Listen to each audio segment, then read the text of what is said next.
गरुडगमन तव चरणकमलमिह मनसि लसतु मम नित्यम् गरुडगमन तव चरणकमलमिह मनसि लसतु मम नित्यम्। అందరికీ నమస్కారం। కడప జిల్లా ఏకశిలా నగరం అదేనండి ఒంటిమిట్టలో ఆ ఆదర్శ దంపతుల కళ్యాణానికి అంగరంగ వైభవంగా ఏర్పాట్లు జరుగుతున్నాయి। ప్రస్తుతం అదే ప్రాంతంలో మనం ఉన్నాము। స్వామి అమ్మవార్ల కళ్యాణం జరిపించేటువంటి ప్రదేశమే ఇది। 22వ తారీఖున అంటే ఏప్రిల్ 22వ తారీఖున సాయంత్రం పండు వెన్నెల్లో స్వామి అమ్మవార్ల కళ్యాణం జరగబోతోంది। అదేంటి శ్రీరామనవమి అయిపోయింది, ఆ సీతారామచంద్రుల కళ్యాణం కూడా జరిగిపోయింది కదా, మళ్ళీ కళ్యాణం ఏంటి అంటున్నారా? అదేనండి ప్రత్యేకత। శ్రీరామనవమి అయిపోయిన తర్వాత వచ్చేటువంటి పౌర్ణమి రోజున పండు వెన్నెల్లో స్వామి అమ్మవార్ల కళ్యాణం ఇక్కడ జరిపిస్తారు। ఎందుకు ఏమిటి ఈ విశేషాలన్నీ లోపలికి వెళ్ళి ఆ ఏర్పాట్లన్నీ చూస్తూ మాట్లాడుకుందాం రండి। సాధారణంగా వైష్ణవాలయాలు ప్రత్యేకించి రామాలయాల్లో మనం చూస్తాం కదా, ఆంజనేయ స్వామి వారి విగ్రహమో లేకుంటే గరుత్మంతుని విగ్రహమో మనం గమనిస్తూ ఉంటాం। కానీ ఒంటిమిట్ట రామాలయం ప్రత్యేకించి ఈ కళ్యాణ మండపం దగ్గర జాంబవంతుని విగ్రహం మనం చూస్తాం। నిలువెత్తుగా ఉన్నటువంటి ఆ విగ్రహం దగ్గర 60 అడుగులు ఉంటుందండి। మరి జాంబవంతుల వారిని ఎందుకు ఇక్కడ విగ్రహంగా నిలబెట్టారో తెలుసా? ఒంటిమిట్ట రామాలయం ఏదైతే ఉందో ఆ రామాలయంలో ప్రత్యేకంగా మనకు కనబడుతున్నటువంటి ఆ మూలమూర్తుల ప్రతిష్టాపన చేసింది స్వయంగా జాంబవంతుల వారే। అందుకు నిదర్శనంగా జాంబవంతుల వారి నిలువెత్తు విగ్రహాన్ని ఈ కళ్యాణ వేదికలో ప్రత్యేకంగా ఇలా భక్తులకు స్వాగతం పలుకుతున్నట్లుగా ఏర్పాటు చేశారు। శంఖచక్రధర దుష్ట దైత్యహర సర్వలోక శరణ శంఖచక్రధర ఇదేనండి ఆ సీతారామచంద్రుల వారి కళ్యాణ వేదిక। ఎంత సర్వాంగ సుందరంగా సిద్ధం చేస్తున్నారో చూడ్డానికి 2 కళ్ళు సరిపోవట్లేదు, అంత బాగుంది। పగలే ఇలా ఉందంటే ఇక రాత్రి వేళ ఇంకెంత సుందరంగా ఉంటుందో। నిజానికి మనం మాట్లాడుకోవాలి, శ్రీరామనవమి రోజున శ్రీరాముల వారి అలాగే సీతమ్మ వారి కళ్యాణం జరుగుతుంది। ప్రత్యేకించి భద్రాచలంలో ఎంత అంగరంగ వైభవంగా జరుగుతుందో మనందరికీ తెలిసిందే। అలాగే మొత్తం మన ఊర్లలో ఉన్నటువంటి దివ్య ఆలయాలు ఏవైతే ఉన్నాయో రామాలయాలు ప్రత్యేకించి అక్కడ కూడా అదే రోజున కళ్యాణం జరిపిస్తారు। కానీ ఒంటిమిట్టలో మాత్రమే పౌర్ణమి గడియల్లో ఆ చంద్రుడి వెన్నెల్లో కళ్యాణం జరిపిస్తారు। దీనికి ఒక విశేషం కూడా ఉంది। ఎంత పెద్ద కళ్యాణ వేదిక అండి, దగ్గర లక్షల్లో భక్తులు వస్తారు। అందుకని వాళ్ళందరి సౌకర్యార్థం ఈ విధంగా ఏర్పాట్లు చేస్తున్నారనమాట। గ్యాలరీస్ అయితే ప్రస్తుతం ఆ వర్క్ జరుగుతోంది, ఎక్కడా ఇబ్బంది కలగకుండా ఉండేందుకు చాలా విశాలమైన ప్రాంగణం ఇది।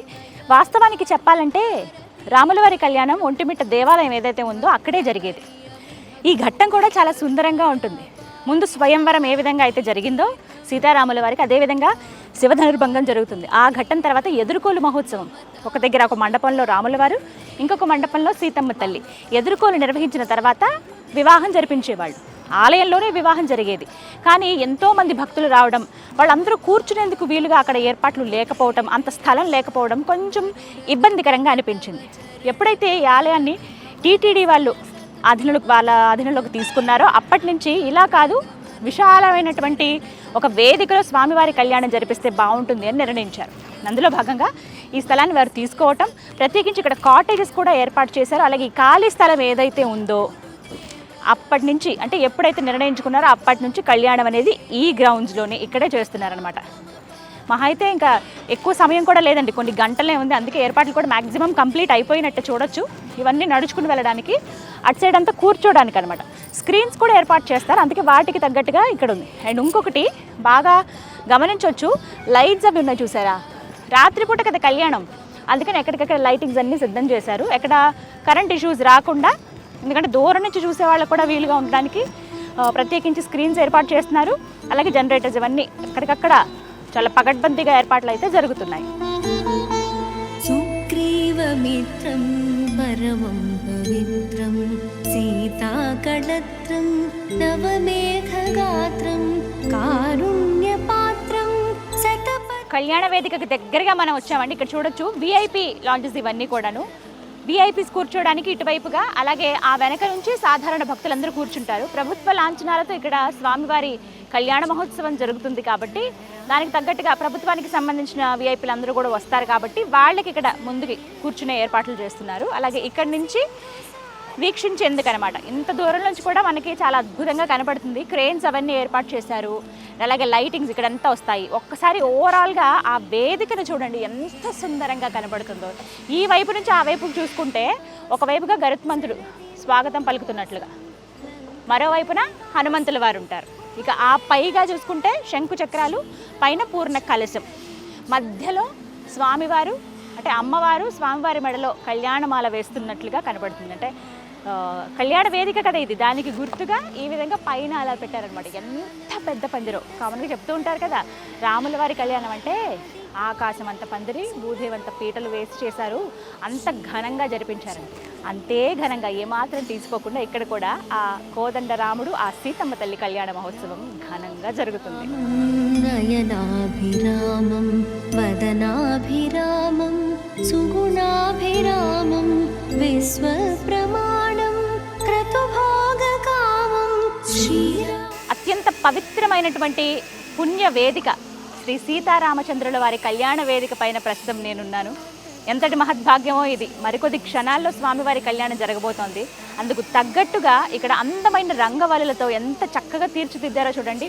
మొత్తం సర్వాంగ సుందరంగా ముస్తాబ్ అయిపోయినట్లే. దాదాపుగా కొద్దిగా ఫినిషింగ్ వర్క్స్ అవి ఉన్నాయి, అవి కూడా కంప్లీట్ అవ్వొస్తున్నాయి. ఎక్కడికక్కడ లైటింగ్స్ అరేంజ్ చేశారు, తెరలు కట్టారు, వెనకాలంతా కలర్ఫుల్గా అరేంజ్ చేశారు. ఇక ఇక్కడి నుంచి కొంచెం ఒక్క అడుగు దూరంలో మనం ముత్యాల పందిరి ఎక్కడైతే కళ్యాణం జరుగుతుందో ఆ ముందుగా వెళితే మనకు కనిపిస్తుంది. ఇలా రండి. ఇక్కడ కూడా అందంగా ముగ్గులవి వేశారు. సంవత్సరానికి ఒక్కసారి జరిగేటువంటి అద్భుత ఘట్టం ఏదైతే ఉందో, ఎక్కడా ఇబ్బందులు లేకుండా మొత్తం అందరి సౌకర్యంగా ఉండే విధంగా ఆ స్వామి అమ్మవార్లను అంత దూరంలో ఉండేవాళ్ళు కూడా చూసి తరించే విధంగా ఏర్పాట్లు అయితే చేశారు. ఇదిగో పందిరి. భీతం వసునేతి తీర్థం శ్రీరామచంద్రం సతతం నమా. ఆ దివ్యమూర్తులను తీసుకొచ్చి ఆ ఆదర్శ దంపతులకు వివాహం జరిపించేది ఈ మండపంలోనే. శ్రీరామచంద్రం సతతం నమామి. ఇందాక నుంచి నేను ఒక మాట చెప్తున్నాను కదండి, చాలామందికి తెలిసే ఉంటుంది. ఒంటిమిట్టలో కళ్యాణం రాత్రిపూట చేస్తారు. ఎందుకు? నవమి రోజు అన్ని ఆలయాల్లో చేస్తారు కదా, ఇక్కడేంటి ప్రత్యేకత అంటే కళ్యాణం నేను తిలకించలేకపోతున్నానే, నేను ఎంత దురదృష్టవంతుడిని అని చంద్రుడు చాలా విలపించాడట ఆ రామచంద్రుడితో. రామయ్య, నీ పేరులో సగభాగం నాకు ఇచ్చావు, కానీ నీ కళ్యాణం చూసేటువంటి అదృష్టం నాకు ఇవ్వలేదేంటయ్యా అని కాస్త చిన్నబుచ్చుకుంటాడంట. ఎవరినైనా కరుణ కటాక్షలతో దగ్గరికి తీసుకునేటువంటి ఆ రామచంద్రుడు చంద్రుడితో ఒక మాట చెప్తారంట, నువ్వు అంత చింతించవలసిన అవసరం లేదయ్యా చంద్రయ్య, నీకు నేను ఆ మహద్భాగ్యం కల్పిస్తాను, నువ్వు చూస్తుండగానే నా కళ్యాణం జరుగుతుంది, నీ వెన్నెల్లోనే నా కళ్యాణం జరిపించుకుంటానని చెప్పి మాట ఇచ్చారట. ఆ మాటకి అనుగుణంగానే ప్రత్యేకించి చతుర్దశి తర్వాత పౌర్ణమి గడియలు ఎప్పుడైతే వస్తాయో, చైత్ర శుద్ధ చతుర్దశి తర్వాత వచ్చేటువంటి పౌర్ణమి గడియల్లోనే స్వామి అమ్మవార్ల కళ్యాణం జరుగుతుంది. అది చూసి ఆ చంద్రుడు ప్రత్యేకించి ఎంతో సంతోషించి పులకించిపోతాడట. ఇంతటి మహద్భాగ్యమా, నీ పేరులో సగభాగంతో పాటుగా ఇలా చూసేటువంటి అదృష్టం నాకు ఇచ్చినందుకు కృతజ్ఞతలని చెప్తాడట. ఎంత అనుగ్రహించాడో కదా రామయ్య. చాలామందికి ఒక సందేహం వస్తుంది, మరి శ్రీరామనవమి రోజునే రాత్రి చేస్తే అప్పుడు చంద్రుడు చూస్తాడు కదా అని. లేదు, అప్పుడు చంద్రుడు పూర్తిగా ఉండడు. పౌర్ణమి రోజు మాత్రమే ఆయన పూర్ణ చంద్రుడిగా మనకు కనిపిస్తారు. కేవలం ఆ రోజునే ఉంటుంది కాబట్టి పౌర్ణమి రోజునే ప్రత్యేకంగా చేస్తారనమాట. మాట చెప్తూ ఉంటారు, ఎవరినైనా అనుగ్రహిస్తాడా రామయ్య, చిన్న మాట వెళ్ళి అడిగితే చాలు అని చెప్పి. దానికి నిదర్శనంగా ఈ మాట కూడా చెప్పొచ్చు. చంద్రుడు వీక్షించాలని ఏదైతే కోరిక కోరుకున్నాడో ఆ కోరిక తీరే విధంగా ఆయన కళ్యాణాన్ని ఇలా రాత్రిపూట జరిపించుకుంటారనమాట. సమయం 6:30 నుంచి 8:30 లోపు మనకి కళ్యాణం ముగుస్తుందండి. చాలా వేడిగా ఉంటుంది, వేసవి కాలంలోనే కదా జరుగుతుంది. రాత్రి కాబట్టి ఆ వెన్నెల చల్లదనం వల్ల అంతగా తెలియకపోవచ్చు. పగలైతే మాత్రం చాలా చెమటలు వచ్చేస్తాయి. ఈ ప్రాంతం అంతా కూడా చాలా వేడిగా ఉంటుంది. ఇప్పుడే చూడొచ్చు, ఆలయానికి వెళ్ళాం, ఒంటిమిట్ట ఆలయానికి.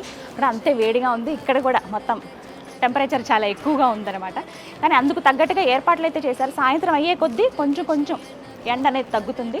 అయితే విశేషంగా భక్తులు వస్తారండి. అశేషమైనటువంటి భక్తజన మధ్యలో విశేషంగా ఇక్కడ కళ్యాణం అనేది జరుగుతుంది. చూడొచ్చు, ప్రత్యేకించి ప్రభుత్వ లాంఛనాలతో జరిపిస్తారు. పట్టు వస్త్రాలు స్వామి అమ్మవార్లకు సమర్పిస్తారు. అలాగే టీటీడీ వారి ఆధ్వర్యంలో కళ్యాణ మహోత్సవం అంతా జరుగుతుంది. ప్రతి ఏర్పాట్లు వాళ్ళు చూశారండి.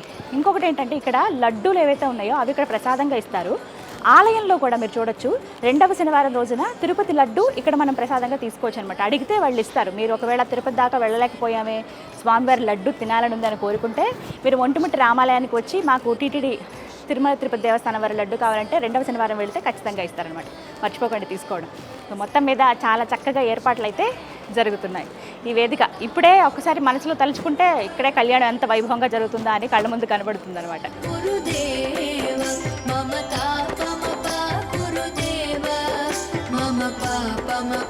ఎంతమంది భక్తులు వచ్చినా కూడా చూసే విధంగా ఏర్పాట్లు అయితే జరుగుతున్నాయండి.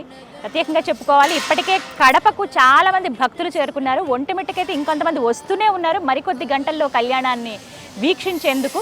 ఎంతోమందికి ఆసక్తి, అదృష్టం కూడా ఉండాలండి ఇలా రావాలి అని అంటే కనుక. అంటే ఆ రామయ్య అనుగ్రహం ఉంటేనే రాగలుగుతాము.